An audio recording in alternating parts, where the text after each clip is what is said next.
Filipenses, capítulo 4, versículo 4.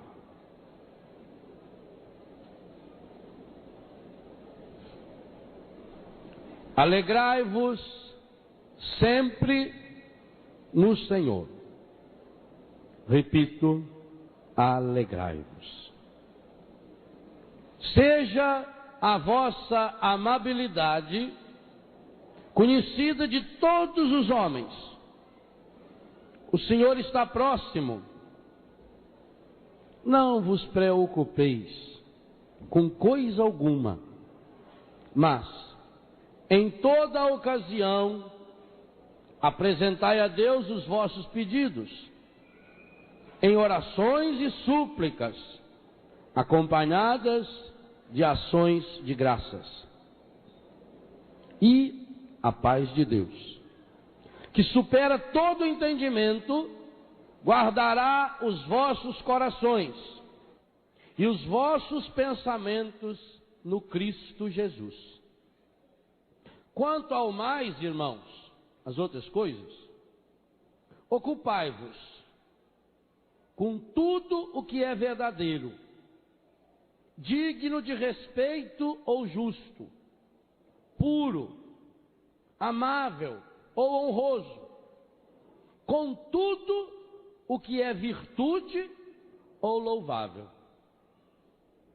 Praticai o que de mim aprendestes e recebestes e ouvistes, ou em mim observastes, e o Deus da paz estará convosco. Palavra do Senhor.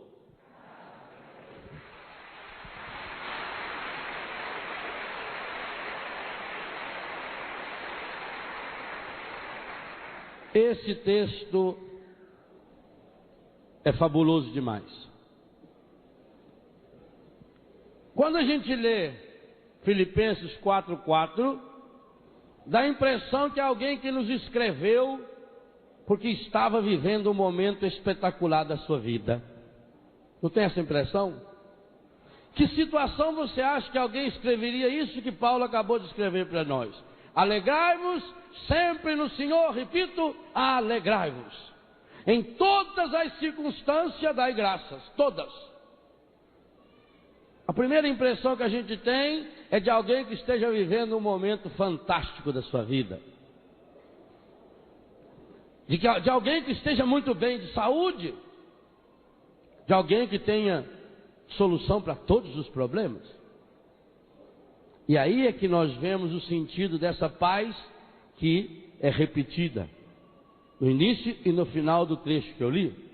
O Deus da paz vai estar na sua vida, e a paz de Deus que supera tudo vai estar na sua vida. Essa carta não chega a ser uma carta, é quase um e-mail, de tão pequeno que é. 4 capítulos. Qual é a palavra que mais se repete nesses 4 capítulos? Quantas vezes? 2 aí. Não vai contar agora. Eu já contei para você. Nesses 4 capítulos, Paulo fala 16 vezes da paz. Ou seja, ele repete e dobra a repetição em cada capítulo. Alguém que escreveu alguém que escreveu 4 capítulos, curtinho, repetir 16 vezes essa ordem da alegria, só podia estar em que situação? Ele estava preso. Lê no início. Ele está preso. Injustamente preso. Paulo escreveu essa carta da cadeia. Uma cadeia injusta. A gente tem que ler tudo, desde o comecinho sempre. E ler com atenção. Quando ele logo no início diz a vós, paz e graça da parte de Deus, dou graças a meu Deus cada vez que me lembro de vós nas minhas orações, é com alegria que faço a minha oração. E lá no versículo 13, com efeito, em todo o pretório e em toda parte se ficou sabendo que eu estou na prisão. Mas eu estou na prisão por causa de... Versículo 13, lê o que está escrito aí. Filipenses 1, versículo 13. Irmãos, versículo 12. Faço questão de que saibais o seguinte: o que me aconteceu tem contribuído para o progresso do Evangelho. Com efeito, em todo o pretório, ele está em Roma, e em toda parte, foi o assunto de Roma, se ficou sabendo que eu estou na prisão por causa de Cristo. E a maioria dos irmãos, encorajada no Senhor pela minha prisão, redobra a audácia, proclamando sem medo a palavra. Aí nós entendemos da onde vem essa força. Aí nós entendemos o que é a paz. Quando ele nos diz: alegrai-vos sempre no Senhor, repita: alegrai-vos. Seja a vossa amabilidade conhecida de todos, o Senhor está próximo. Não vos preocupeis com coisa alguma, em toda ocasião, toda, triste, ruim, boa, apresentai a Deus vossos pedidos em oração e súplica acompanhada de ação de graças. Consequência de tudo isso, versículo 7, e a paz de Deus que supera todo entendimento, guardará os vossos corações e os vossos pensamentos em Cristo Jesus. Paulo está afirmando uma coisa pura, simples para cada um de nós: a paz tem nome, a paz é uma pessoa, e eu só chego a essa paz a partir do momento em que eu experimento uma pessoa. Jamais ela poderá vir de fora para dentro. Nada nem ninguém que estejam fora de nós pode fazer-nos felizes ou infelizes. Nada nem ninguém que estejam fora de nós pode colocar-nos ou tirar a nossa paz. A nossa paz tem que brotar de dentro, ela é fruto de uma experiência. Agora, é isso que nós fazemos? Paulo está vivendo aqui aquilo que ele já tinha vivido, que está no livro dos Atos dos Apóstolos, capítulo 16, versículo 16, quando ele está pelado, todo machucado, meia-noite, jogada lá no porão de uma prisão injusta. O que ele começa a fazer? Louvar o Senhor. E ele cantava tão alto, ele cantava tão forte, que as grades da cadeia caíram. E aí o carcereiro vai dar um tiro no ouvido, ou vai enfiar uma espada e diz: não, eu estou aqui. Como quem diz: o que me prende não são as grades. Não precisa se matar não, obedece ser besta. O carcereiro vai até lá, não tem grade, e os dois estão lá, os dois peladão cantando. O carcereiro fica tão impressionado que ele como que pergunta: me dá um pouco desse negócio, eu quero ter essa alegria. E o Paulo peladão reza por ele. Se você ler com calma, vai perceber que só no final é que ele sobe, põe roupa e cuida das feridas do Paulo. Com dor, ferido, machucado. Essa mesma experiência aos filipenses. Nós temos que experimentar o que Paulo experimentou. É aquilo que Jesus disse no Evangelho de São João, no capítulo 14, a partir do versículo 1.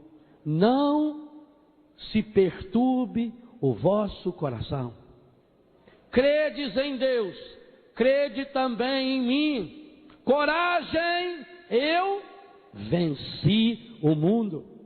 Logo em seguida: a paz que eu vos dou, dou-vos a minha paz, não como o mundo dá. Mas tende coragem, no mundo tereis preocupações, eu venci o mundo. E São João vai encerrar, logo antes da oração sacerdotal de Jesus, o último versículo do capítulo 16 de São João, retomando, para que a gente não se preocupe. Olhem lá, Evangelho de São João, capítulo 16, versículo 33. Eu vos disse essas coisas, para que em mim tenhais a paz. No mundo tereis aflições, mas tende coragem, eu venci o mundo. Meus irmãos, se nós queremos ser semeadores da paz, nós precisamos ter essa convicção. Nada que nos aconteça de bom ou de ruim pode tirar a nossa paz quando nós sabemos aonde nós vamos. Agora, quando nós olhamos fatos isolados da nossa vida, quando nos detemos nesse fato e ficamos ali em cima dele e ficamos cavucando aquele fato, e cada um que chega, soube o que aconteceu comigo, meu Deus, rapaz, olha, nem te conto. Que coisa, e foi terrível. E aí você quer passar por outra emoção do que você sentiu, mas como é impossível isso acontecer, então você aí começa a aumentar. É daí que vem a história de que quem conta um conto aumenta um ponto. Porque como a pessoa não está mostrando reação que você pensava, a pessoa, nossa, que coisa. E aí o que acontece? A pessoa fica tentando, enquanto você está contando a sua desgraça, a pessoa está tentando lembrar uma dela pior para te contar. Mas comigo foi muito pior. Eu sei como é isso, eu já tive coisa pior, isso aí não é nada. Fica em cima do problema. Se você isola o problema na vida, você não vê a vida. Tinha um rei, ele era ateu. E a maior raiva desse rei era um empregado carismático que ele tinha. Tudo que acontecia, o empregado falava, Deus seja louvado. Deus sabe o que faz, Deus é bom. Deus é maravilhoso. E aquilo irritava o rei. Mas ele era um bom empregado. Ele defendia o rei, a segurança pessoal do rei. Tudo, podia ser coisa boa, coisa ruim. Ele, muito obrigado, Senhor. Louvado seja Deus. Aleluia. Glória. Um dia eles foram caçar. Estão lá no meio do mato caçando. De repente uma fera atacou o rei. E ele veio, Deus seja louvado, aleluia, Senhor, e foi tocando a onça. Mas não conseguiu impedir que a onça comesse a ponta do dedo do rei. O rei ficou doido. Quando voltou para o palácio, ainda teve que escutar ele, graças a Deus, louvado seja Deus, que a onça foi embora, e o rei doido. Louvado seja Deus que o dedo não é seu. Queria ver fosse seu dedo. O rei ficou tão nervoso que quando chegou em casa, chamou os guardas e falou, pode prender esse homem. Ele não me defendeu. E ele foi jogado na prisão. Mas todo dia lá na prisão ele estava louvando a Deus. O rei estava sossegado, tranquilo, agora tinha tirado aquele traste da vida dele. Passado o susto, alguns dias ele foi caçar de novo. E estando lá na selva, um bando de índio antropófago. Antropófago aqui que saboreia a pessoa. Ele olha para o avião e fala, mãe, olha o recheio, deve ser uma delícia, né? Antropófago só come carne de gente. Um bando de índio antropófago pegou o rei. Ele disse, eu sou o rei. Falei, beleza, vai ser uma carne melhor. Levaram ele, puseram o carneirão, já que a fogueira, tudo ajeitada, começaram a dançar. E o rei estava lá começando a rezar. Quando estava tudo pronto para o sacrifício, chamaram o sacerdote. Meu sacerdote, né? O sacerdote foi examinar a oferenda. Olhou no rei. Falta dedo. Não serve para oferenda. Carne de segunda. Deus não aceita. Libertou o rei. Já que ele estava sem o dedo, o rei foi para casa e começou a pensar. O meu empregado tinha razão. Quem podia imaginar? Se eu tivesse o dedo perfeito, eu estava morto agora. Bem que ele falou que Deus podia tirar uma coisa boa daquela coisa ruim que foi a onça comer meu dedo. Eu fui injusto com aquele homem. Quando o rei chegou na cadeia, com lágrimas ele foi pessoalmente libertar aquele homem. E falou, eu queria pedir perdão ao Senhor. Eu fui injusto com o Senhor. O Senhor tinha razão. Quando o Senhor louvava o seu Deus. Vou falar uma verdade. Quando eu estava lá preso, que os homens iam me matar, eu pensei nesse seu Deus. Eu pensei no jeito que o Senhor rezava e aquilo mexeu comigo. E ali eu já pensei, se eu tivesse morrido, o Senhor já podia ficar sossegado, porque ali eu já tinha me arrependido. Eu fui muito injusto. O Senhor me perdoa. O que é isso, majestade? Deus seja louvado, que bom que o Senhor está vivo, louvado seja Deus. Deus é bom. Falou, pô, então, mas agora tem uma coisa que eu não entendo. Deus é injusto. Que isso, Senhor majestade? O Senhor não fala negócio de Deus? Onde se viu Nossa Senhora? Deus do livro, Deus é bom demais. Deus sabe o que faz. Tudo concorre para o bem daqueles que amam a Deus. O Senhor não fala bobagem dessa, São Rei. Não, mas por que se Deus é tão bom e o Senhor acredita tanto nele, e por que então esse Deus permitiu que o Senhor ficasse preso injustamente? Falou, sou rei, eu queria muito louvar, agradecer a Deus. Esse tempo de prisão foi muito bom para mim. Glória a Deus, louvado seja Deus. Foi um tempo que eu pude me arrepender dos meus pecados. Eu pude ler a palavra. Eu tive sossego para rezar. Eu fiz uma reflexão de toda a minha vida. Eu vi quanta coisa eu posso mudar. Eu vi como Deus é maravilhoso, como Deus tem cuidado da minha vida, como eu tenho sido ingrato, que eu tenho que louvar muito mais, glorificar a Deus. Eu preciso louvar esse Deus. Mas então como é que o Senhor explica para mim essa injustiça de Deus? Não, sou rei, inclusive eu louvo muito, agradeço muito a Deus, porque se não fosse a cadeia, eu estava morto agora. O rei falou, morto? Falou, cara, sou rei, os meus dedos são perfeitos. Se eu não tivesse preso, eu estava com o Senhor. Eles não comiam o Senhor, eles comiam eu.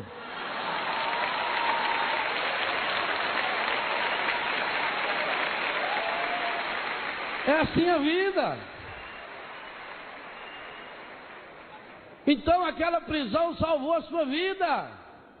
Paulo está na prisão ajudando a salvar a vida dele, a minha e a sua. Não foi a vontade de Deus. O próprio rei disse, o Senhor esteve jogado numa prisão injustamente. Mas, meu irmão, minha irmã, se você coloca sua vida nas mãos de Deus, mesmo que você seja aprisionado injustamente, o nosso Deus é poderoso o suficiente para transformar até a prisão injusta numa fonte de vida e salvação para você e para toda a sua família. Deus não permite o mal. Fica bem claro.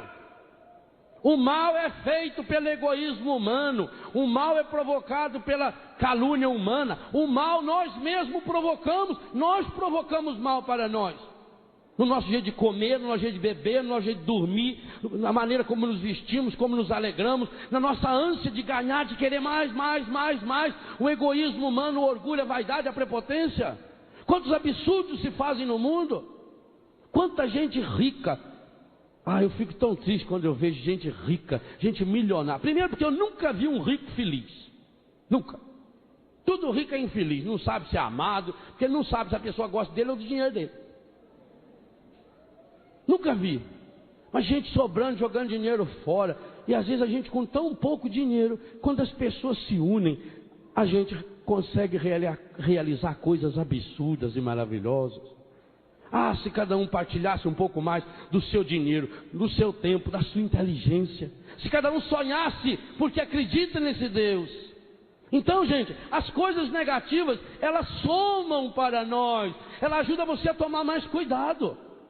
Eu tenho que fazer a parte humana. O evangelho de ontem. Toma o menino e a mãe e foge para o Egito. Pega o menino e a mãe e volta. Mas não vai para lá. Nós temos que fazer a parte humana. Viver da providência de Deus não é viver na preguiça. Viver da providência de Deus é fazer a sua parte. Eu digo para os meus filhos lá em Betânia, o que mata o pasto não é o mata-pasto, é a preguiça de arrancá-lo. Então vamos arrancá-lo, essa é a nossa parte. Deus faz a parte dele, mas eu tenho que fazer a minha parte. E se eu quero ser semeador de paz, a grande palavra do evangelho é: não se perturbe o vosso coração. Aliás, vamos dar essa frase como tema da pregação, a diretora já fique sabendo. Não se perturbe, para depois você ir lá e comprar a fita. Não se perturbe o vosso coração. E esse vosso é no sentido meu e do outro. E quem está me falando isso? Paulo? Não, Jesus. É Jesus que olha para mim, para você e diz: não se perturbe o vosso coração. Aconteceu uma desgraça? Não se perturbe o vosso coração.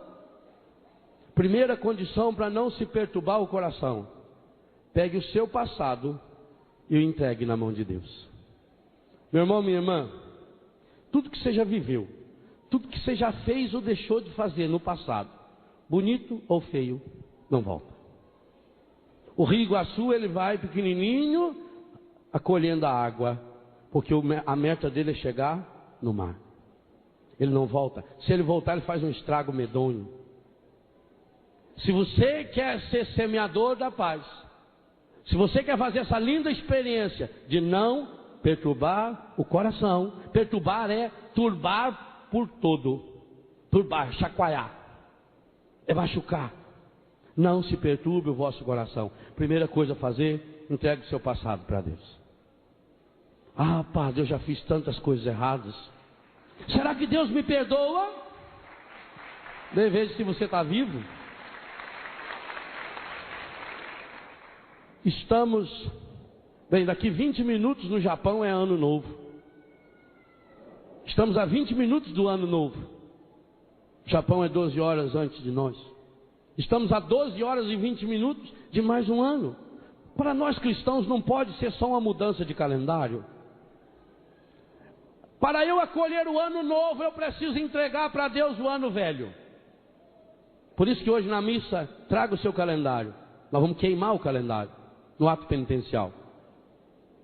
Se você quer fazer a linda experiência de não perturbar seu coração, entregue o seu passado para Deus. Eu sei que muitos aqui têm experiências difíceis do passado. Sei que muitos aqui sofreram violência, fizeram erros, cometeram erros, usaram drogas, se prostituíram, foram injustos, machucaram as pessoas, se machucaram. Mas meu irmão, você quer continuar deixando o passado estragar a sua vida? A grande ordem de Jesus: não se perturbe o vosso coração. Para cada um dos piores pecadores não olhe para trás.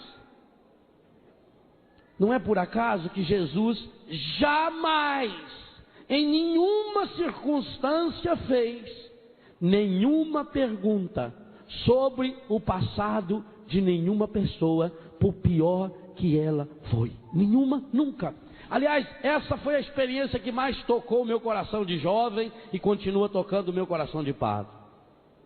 A certeza do Evangelho: Jesus nunca fez nenhuma pergunta sobre o passado de nenhuma pessoa.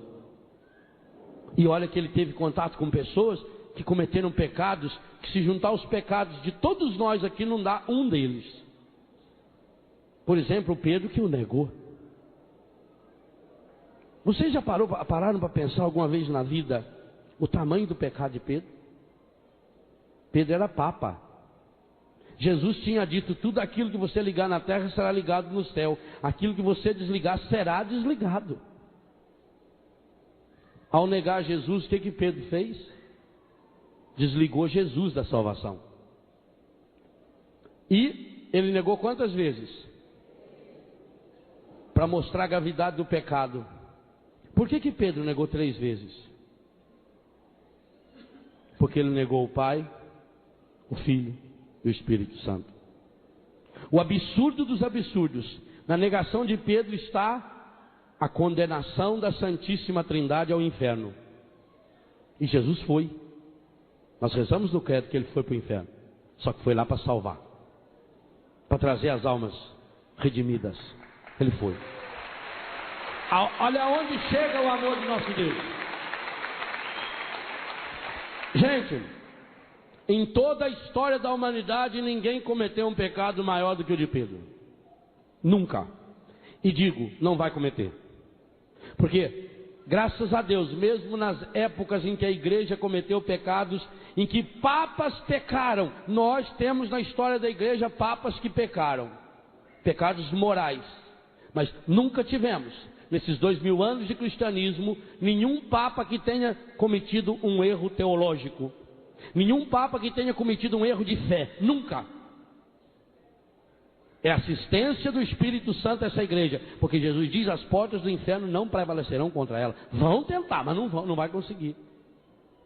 Mesmo diante de Pedro, o homem que cometeu o maior pecado da face da terra, Jesus fez alguma pergunta do passado dele? O que Jesus falou? Pedro, tu me amas? Eu sou apaixonado nesse capítulo 21 de São João. Cada vez que vou à Terra Santa, eu sinto a mesma emoção quando vou lá na beira daquela praia. Pedro tinha desistido de tudo. Vou pescar. E os outros, nós também vamos. Voltou à vida antiga. Voltou a ser o pescador de antes. Mas só que tinha esquecido tudo de pescaria. Trabalhou a noite inteira e não pescou nada. Sem Jesus, nada dá certo na vida. Jesus chega de manhãzinha na beira da praia, ele não reconhece Jesus. Quando a gente está em pecado, a gente nunca consegue reconhecer Jesus. Quando a gente está olhando demais para si mesmo, a gente não enxerga Jesus, mesmo que ele esteja ali do nosso lado, como ele caminhou um dia inteiro com os 2 discípulos de Emaús, mas eles estavam com o coração tão fechado no pecado, tão perturbado, por isso não perturbe o vosso coração, que eles não conseguiram enxergar Jesus que caminhava com eles, eles não conseguiram sentir o cheiro de Jesus. Pedro também não conseguiu perceber que era Jesus. E Jesus, amigos, tem alguma coisa para comer? Jesus vai ao pecador como que precisa do pecador. Do mesmo jeito que Jesus falou para a samaritana: dá-me de beber. Ele, a fonte da água viva, pede de beber a uma mulher prostituída da Samaria. Ele, o pão da vida, pede de comer a um pescador da Galileia que o havia negado 3 vezes. Ah, que Deus é esse? Que Deus se faz desse tamaninho para chegar no nosso tamanho, para nos levantar? Jesus pede, nós não temos nada. Que triste. Aquele homem que acompanhou Jesus a vida inteira, aquele homem que participou dos grandes milagres de Jesus, que viu todos os principais milagres de Jesus, que esteve com Jesus sozinho, rezando no monte, que participou de todos eles, de curas. Quando Jesus lhe pede um pãozinho, um peixe, ele diz: eu não tenho nada. Esse Pedro sou eu e é você. Depois de tantas vezes que Deus nos dá graças em cima de graças, nós continuamos dizendo: eu não tenho nada, Senhor. Eu não dou nada para Deus. Eu estou fechado no meu egoísmo, eu estou fechado no meu comodismo, eu estou fechado na minha miséria e não saio de mim para o encontro do outro. E Jesus, mais uma vez, diante da miséria, do fechamento de Pedro, então joga direito a rede. Joga a rede do lado direito, mas a gente podia dizer: joga direito essa rede. E Pedro obedece, ainda bem, alguma coisa sobrou. Você também, se ainda sobrar essa obediência à palavra, meu irmão, minha irmã, é suficiente. E Pedro jogou a rede. E aí acontece uma coisa maravilhosa, que pegaram tanto peixe que eles não conseguiam trazer sozinho.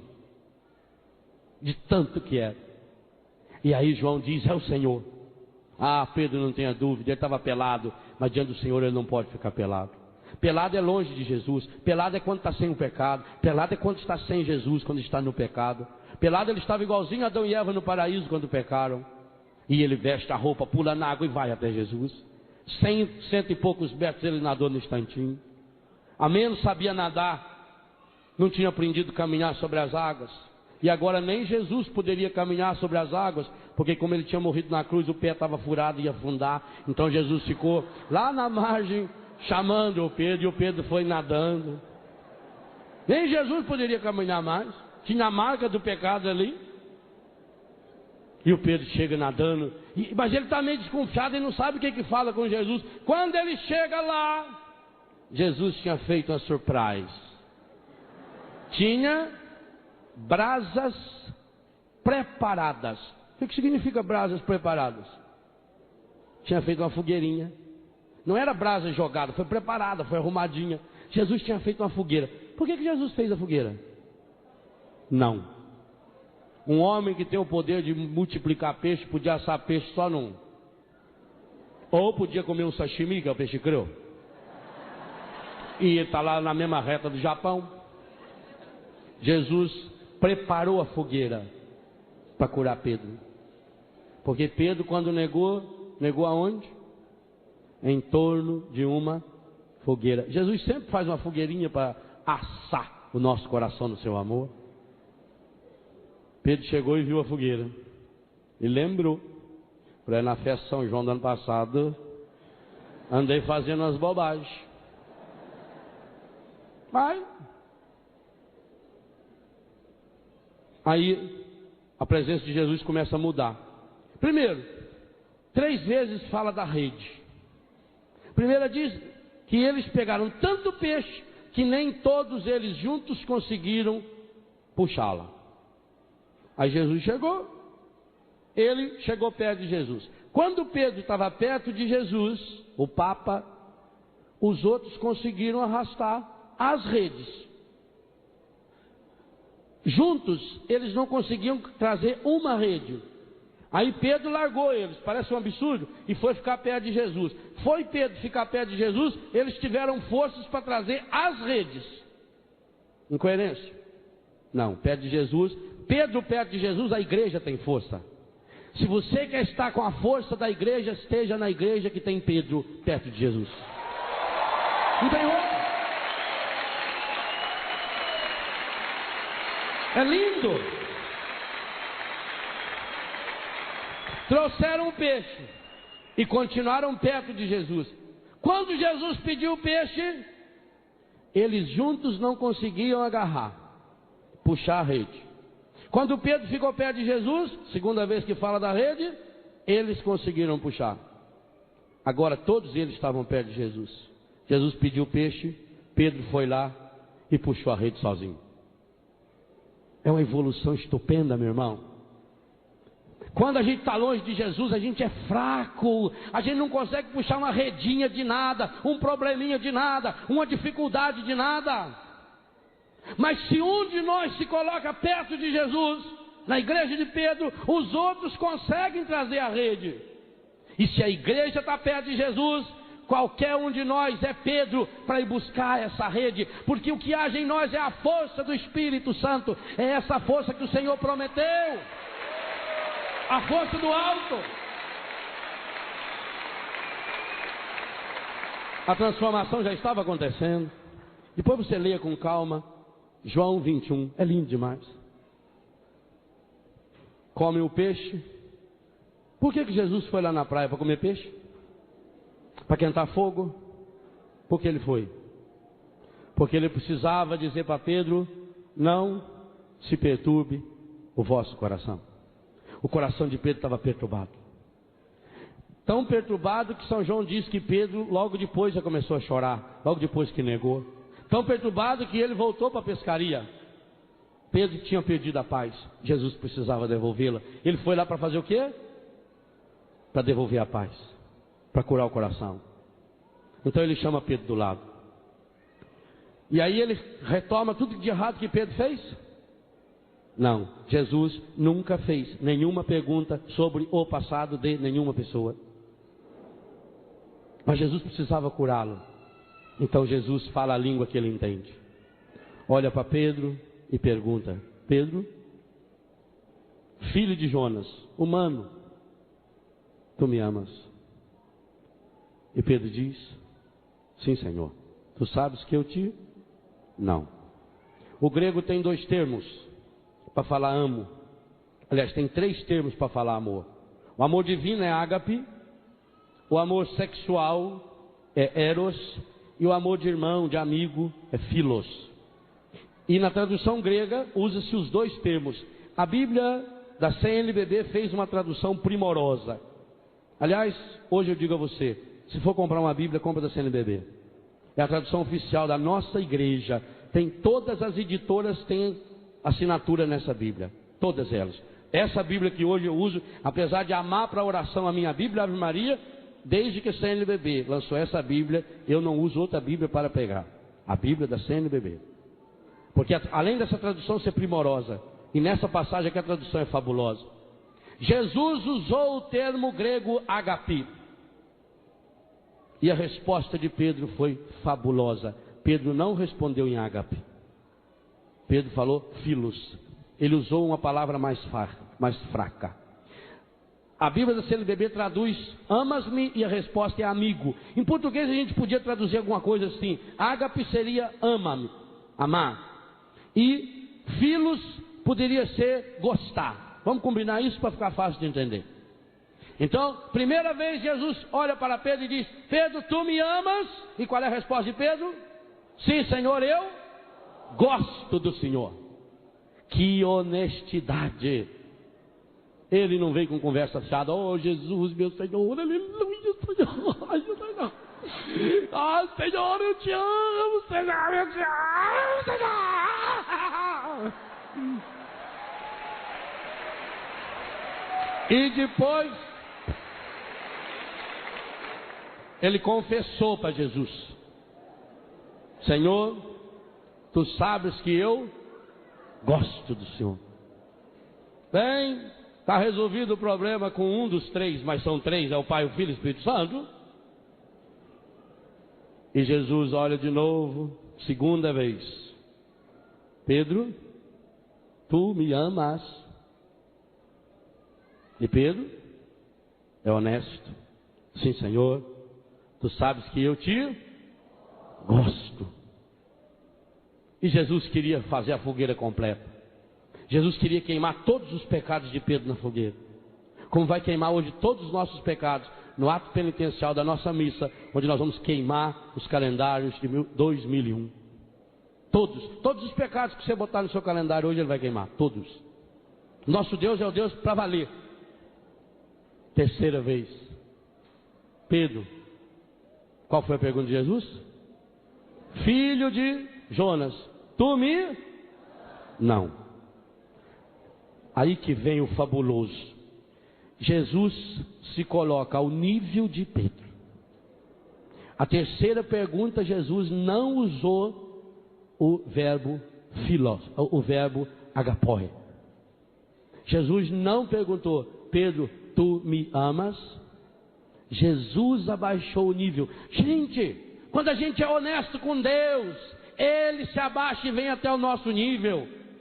O que muda, o que perdoa o nosso pecado não é o nosso esforço. O que muda e perdoa o nosso pecado é abrir o nosso coração à graça de Deus. É isso que muda a nossa vida. Jesus desce e fica do tamanho de Pedro, agacha lá embaixo e não pergunta: tu me amas? Jesus fala: Simão, filho de Jonas, tu gostas mesmo de mim? Olha que pergunta. E aí Pedro abre o coração. E aí a resposta do Pedro como é?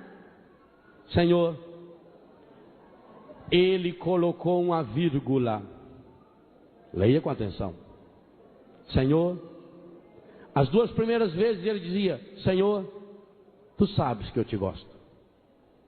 Segunda vez: Senhor, tu sabes que eu te gosto. Mas como Jesus abaixou o nível, como Jesus falou a língua que ele entende: Senhor, vírgula, sabes tudo, tudo, sabes que eu te amo. Perdão, sabes que eu te gosto.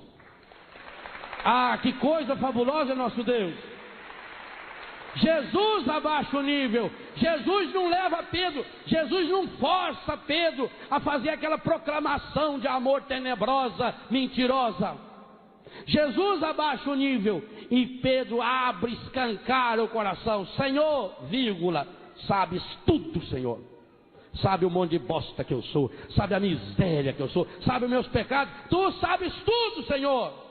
E sabes que eu gosto barbaridade do Senhor. E sabe que eu quero um dia amar para valer o Senhor, a ponto de dar a minha vida se preciso for, Senhor. E por isso está aqui o que eu sou, toma.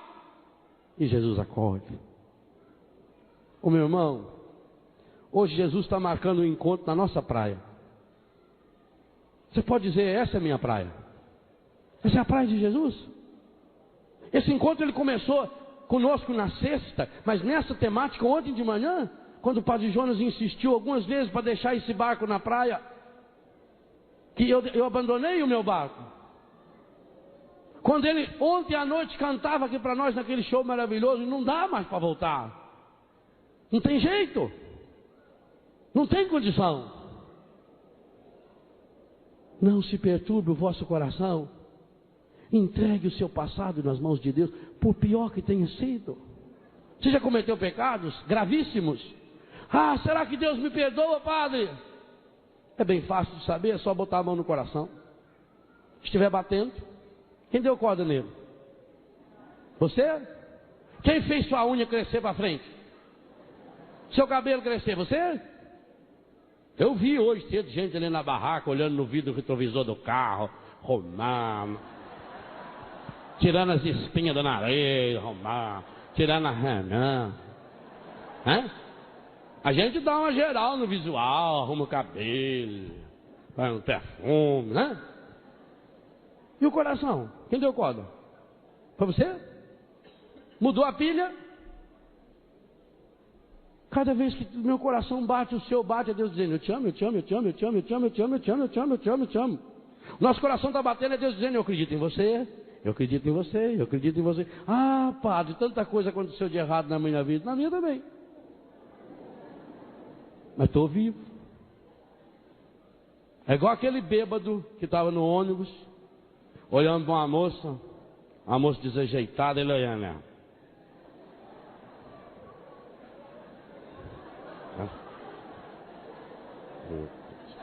A moça foi se irritando. Quem está olhando? Eu falei, meu Deus, eu estou observando aqui. Mas tu é feia, hein? Ah, louco! Deus do livro! Você é muito feia. Ela falou, mas muito bonita mesmo, né? Você é bêbado desse jeito de falar de mim? É, mas não, eu estou bom. Passou. Os problemas vêm e vão.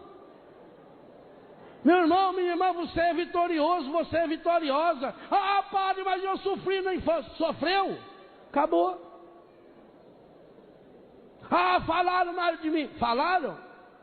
Sabe quando é que a gente fica triste quando fala mal da gente? Quando é que a gente fica triste? Quando aquilo que falam da gente é uma coisa que a gente está tentando esconder. Se não for verdade, não dói. Se eu tiver com dor de dente e tomar um gole de água, a água vai doer meu dente. Mas o que dói o dente é a água? É a cárie. Está com o seu coração cariado? Você está com o seu coração ferido. Por isso eu já escrevi uma meia dúzia de livros de cura interior. Cada dia Deus vai me mostrando aspectos importantes. Por exemplo, cure seu coração, a necessidade de deixar Deus ir curando toda a minha história, cura interior, o coração de Cristo derrama sobre mim a graça da cura, corações curados, pessoas que viveram a experiência de pecado que eu vivi e como elas conseguiram sair, qual é o caminho para eu sair também, rezando a vida. Eu preciso colocar toda a minha vida na ótica de Deus. Lá em Betânia, todo mês fazemos retiro de cura interior. E cada mês eu vou aprendendo como Deus vai me curando através daquilo que eu falo para as pessoas. Como Deus vai me curando através do meu relacionamento com as pessoas. Cada dia eu posso dizer que eu estou sendo uma pessoa curada. A gente vai fazendo experiência linda, gente. Olha, eu amo celebrar a missa. Acho que é a coisa que eu mais gosto de fazer como padre. Mas não fiquem tristes com o que eu vou dizer. As missas que eu mais gosto de celebrar não é com multidões. Porque eu não consigo celebrar uma missa e gente gritando, como tem criança berrando aí, gente andando para cá. Aquilo vai me doer no coração. Eu não consigo. Então, as minhas missas que eu mais gosto de celebrar é na minha casa, na minha capelinha. Tanto que eu, todo dia na hora para celebrar a missa, eu tomo banho antes. Faço a minha barba antes, igualzinho para vocês. Preparo o sermão, risco direitinho na Bíblia todo dia. Para celebrar a missa com os meus. E é livre a missa. Não é obrigatório lá em casa. Então vai lá uns 20, 30 que celebra a missa comigo. Mas não é só por isso que eu gosto de celebrar, além do silêncio. O que eu mais gosto é quando a gente... Vamos colocar agora diante de Deus nossa fraqueza e pedir perdão. A oração que meus filhos fazem, gente, me joga no chão. Porque eles vão se desmascarando, sabe? É muito bom a gente viver como eu vivo, numa comunidade de pessoas que tiveram experiências terríveis de droga, de prostituição. Porque ninguém precisa ter máscara. Todo mundo que está lá sabe que está lá porque teve problema sério na vida. Então ninguém fica julgando. A nossa oração ela é tão linda, tão linda, tão linda. Aquilo mexe no meu coração, aquilo me dá força. Quando a gente fala, agora vamos fazer pedido ao Senhor, a gente tem que cortar, porque senão vai 1 hora só de pedido. Eles colocam a vida, eles confessam um pecado mortal na frente dos irmãos. Quando eles vão se confessar sacramentalmente, Léo, eu queria pedir perdão a Deus disso, inclusive eu falei para fulano já, eu estava conversando com o consagrado, já que falou para quem quer pedir perdão? Não. É essa honestidade. E é isso que falta, infelizmente, na grande maioria dos cristãos católicos hipócritas, que põem uma máscara de cristão, que se diz muito santo, que se diz muito renovado, que se acha melhor do que os outros, a ponto de poder julgar e condenar as pessoas. Tem gente que perde tempo na vida falando mal dos outros, julgando, condenando os outros. Oh, meu Deus do céu! Que bom que Jesus desce ao nosso nível. Vem aqui no nosso nível. E fica do nosso tamanho. Igual ele fez com a samaritana, ele sentou na beira do poço. A prostituída que trouxeram até ele, essa quenga foi pega em flagrante adultério. Pela lei tem que ser apedrejada. O que ele fez? Se agachou. Ficou do tamanho dela. Quem não tem pecado joga a primeira pedra. Zaqueu, aquela tampinha, ladrão, subiu na árvore, porque se achava mais do que os outros. Desce daí. Ele não desceu, ele caiu. Eu vou jantar na sua casa. Vai lá e senta na casa do Zaqueu. Aí o Zaqueu se sentiu o máximo, porque sentado fica tudo do mesmo tamanho. E Jesus amou Zaqueu. Não falou nada para ele, não falou convertei-vos e crente no Evangelho. Jesus amou Zaqueu. E na hora que estava terminando a janta, Zaqueu, Senhor, se eu pequei, todo mundo sabia que ele pecava, menos ele. E que bom que ele se confessou para a única pessoa que podia perdoá-lo, Jesus. Quando a gente não se confessa para Jesus, a gente confessa para todo mundo, com a vida. E Jesus olhou para ele. Sou meu menino, meu toquinho de marrabote. Hoje a salvação entrou na sua casa. Hoje a salvação entrou na sua casa. Condenou Zaqueu? Condenou a samaritana? Mateus? Pedro? Tiago? Léo? Não. Ele não nos condena nunca. É um Deus que nos ama. E não está esperando amanhã. Não está esperando depois do manhã, não. Ele quer agora dizer para você: tenho esperado esse momento. Tenho esperado que viesses a mim. Tenho esperado que me fales.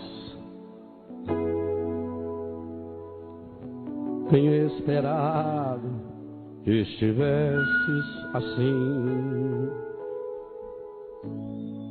Eu sei bem que tens vivido, sei também que tens chorado. Eu sei bem que tens sofrido, pois permaneço do teu lado.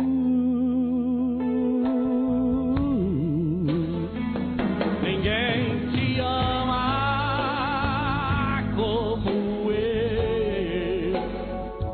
Ninguém te ama como eu. Olhe pra cruz, esta é a minha grande prova. Ninguém te ama como eu. Ninguém. Ah,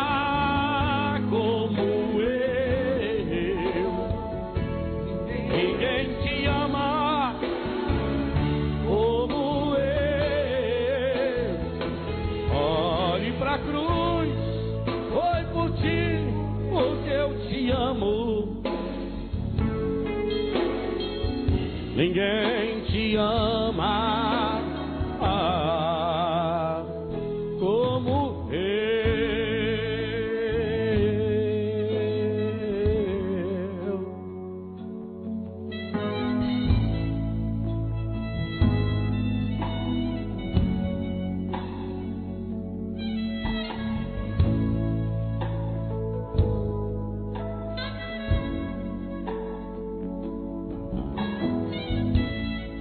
Eu sei bem o que me disse.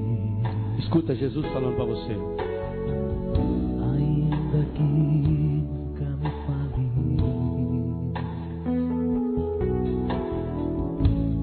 eu sei bem que tem sentido. Ainda que nunca me revele. Tenho andado ao teu lado,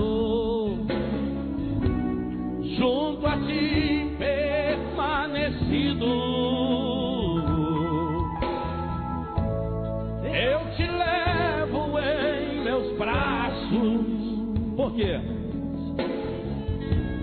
Pois sou teu melhor amigo.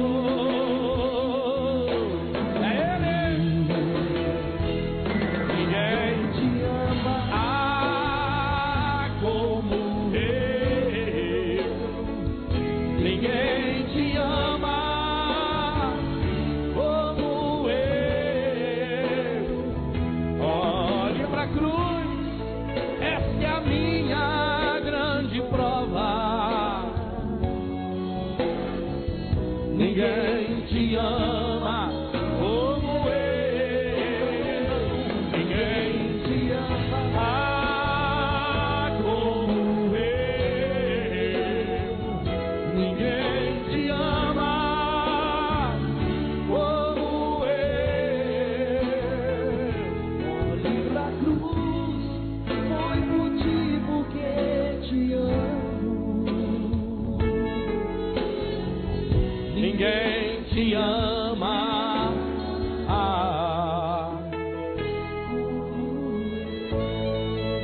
Agora deixe Jesus falar isso aí no seu coração.